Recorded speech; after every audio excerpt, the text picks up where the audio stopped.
Um, what are y'all going to do down there?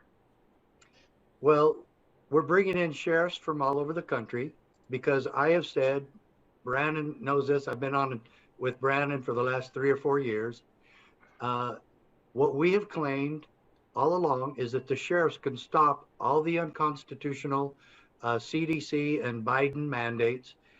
They can stop all the abuse of the IRS, the FDA, the USDA, all these other bureaucracies that think they're a power unto themselves, that have no oversight from Congress, that uh, the ultimate power is in the sheriff in every county, and he's the one, as my book says, the county sheriff, America's last hope.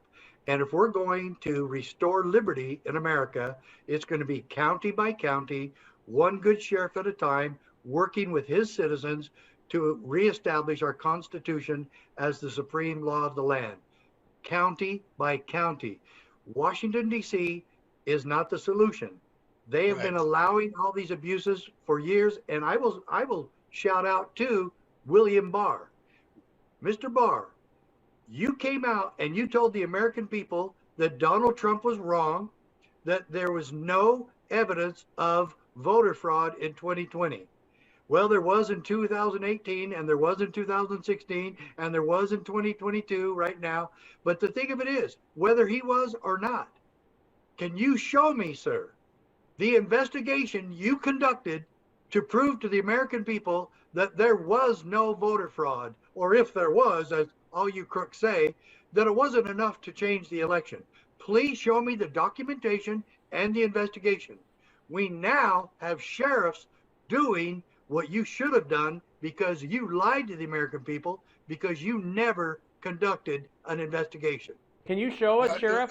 Can you point to is- where some sheriffs are starting to give subpoenas or search warrants or arrest people? Because you have some sheriffs doing that now. Can you point to them? Yes, I can.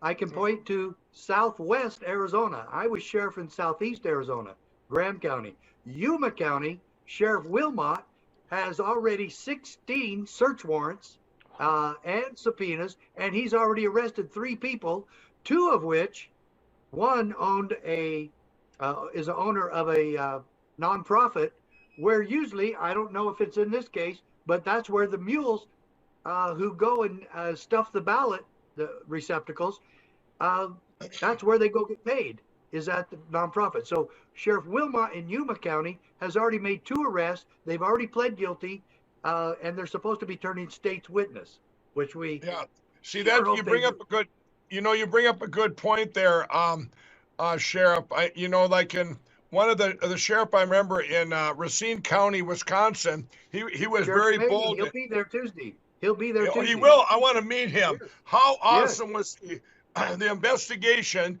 The recommended charges against the crooked WEC of Wisconsin. 6 people, 6 public officials. Yeah, 6 public officials. But he went out with courageous and did it. And you know what? I want to talk to him and say, I promise what he did will not be in vain, because you know what? What a shame that Robin Voss basically has shut down Wisconsin single-handedly. There's an example of a politician that is either a coward, a traitor, or both, or in on it. One of the 3. He is single-handedly. When you do an investigation, and then the guy you paid to do the investigation, Gableman, this is after Racine, everything locks in together. The crooked WEC, Gableman does his investigation, and he recommends decertifying Wisconsin. And what does Robin Voss do? Oh, no. We don't need you anymore for the investigation. Shut it down. We're not going to pay him. We don't want to hear a thing about it. And it's disgusting. But I don't want that to discourage it. I don't want that to discourage any sheriffs out there, because you are exactly right. You are right. Well, this is why we're having the event, and I'm so glad you're coming, so that you and the American people are welcome to come, and I believe we're going to have a lot of people there. But this is the thing: you can come and witness for yourselves. The sheriffs that are already all over this now, especially because, and this culminates a lot of work that you've done, and I don't want to ignore that. However, now we've had it spelled out for us. There's a smoking gun here in 2,000 Mules.